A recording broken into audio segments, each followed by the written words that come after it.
So this is a good way to look at hands.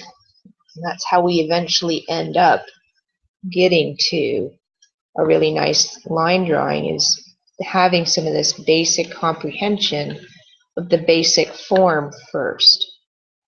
It's something we always said in the illustration program at Sheridan: form first, detail second.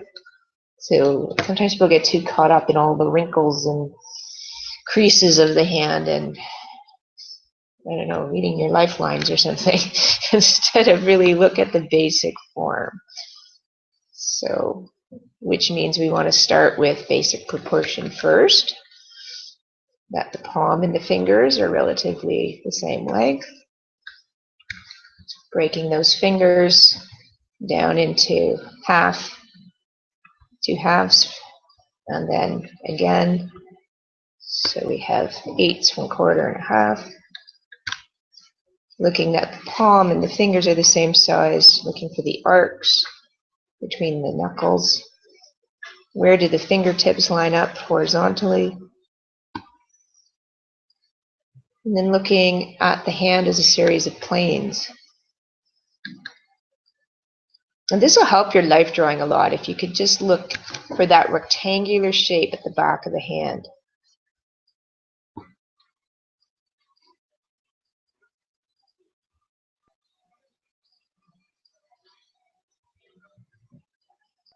I love this little drawing because it just shows that square at the back of the hand, the triangle by the thumb, and the cylinders of the fingers.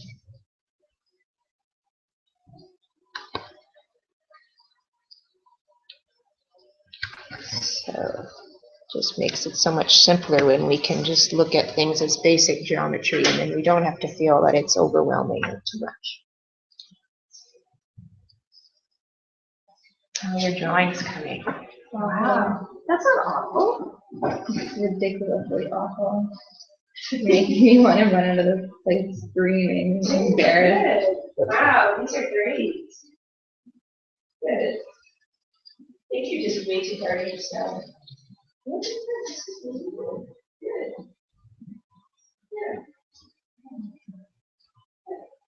Yeah. You know, with practice, we'll get better at getting our proportions. And so you can see when you look at the hand this way, as a bunch of series of planes, it kind of makes sense why learning a bit about perspective and how to draw boxes and cylinders in perspective would matter towards drawing anatomy, because the body's made up of all those basic geometric forms.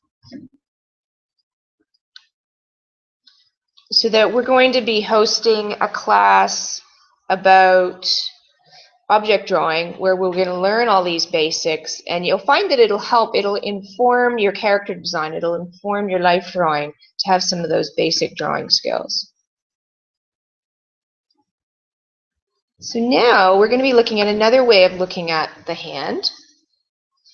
So now we want to say, okay, let's look at the hand more as a series of ovals.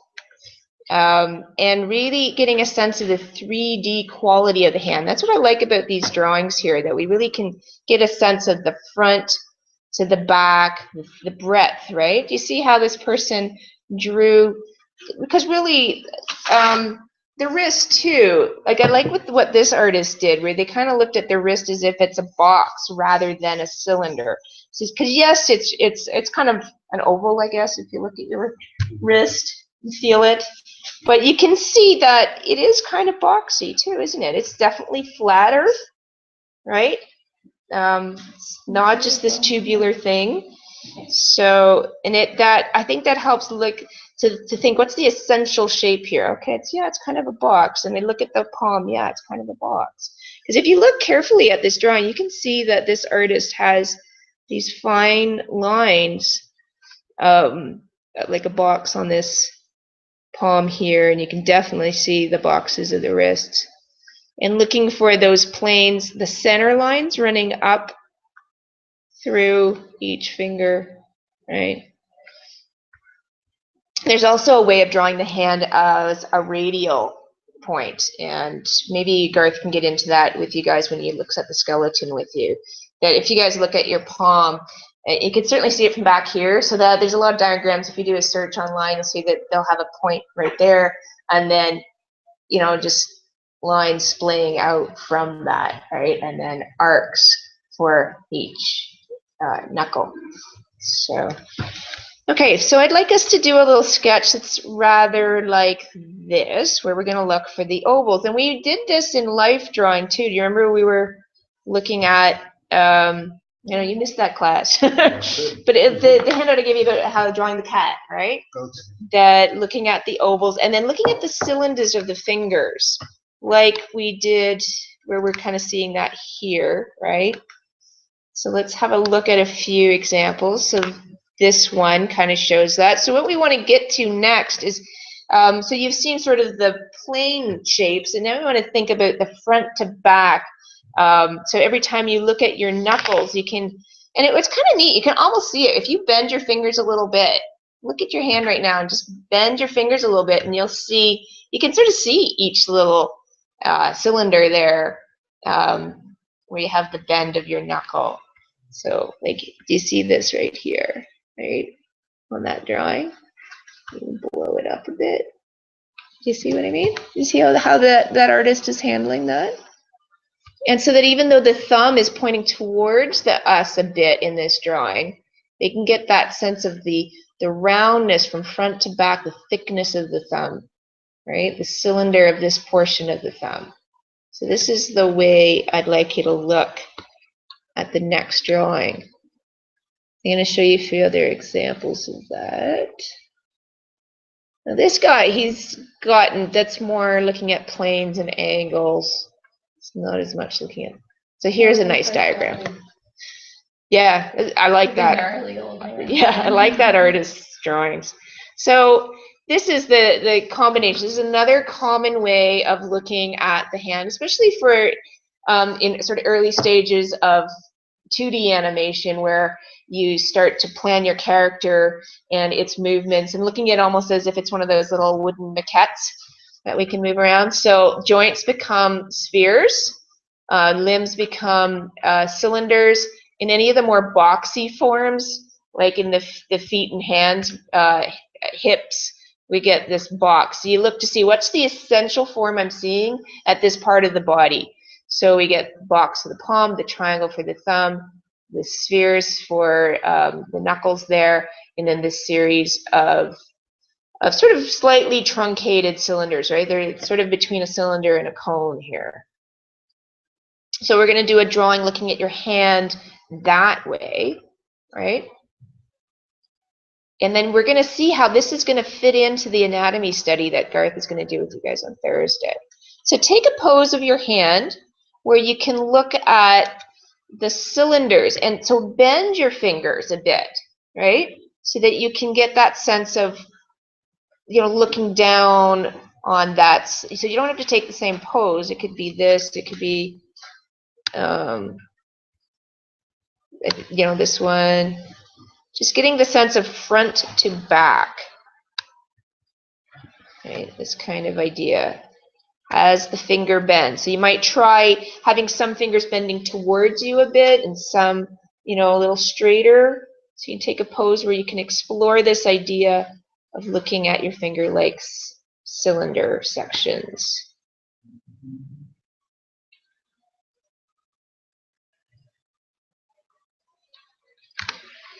And then looking for the knuckles as spheres.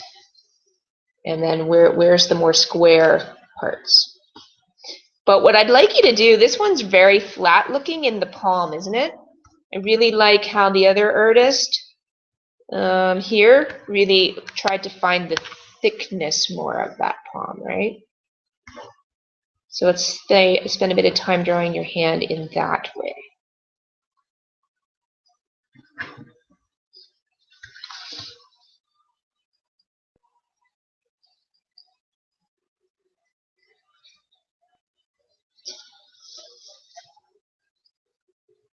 You could draw a little bit bigger. That's cool.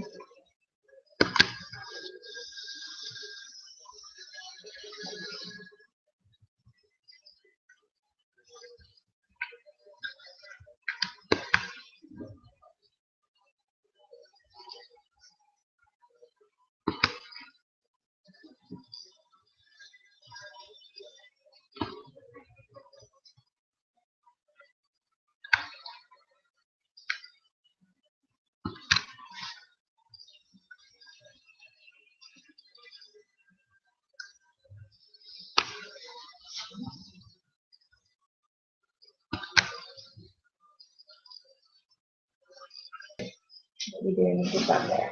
Yeah, good. How's yours going, Garth? Good. Excellent.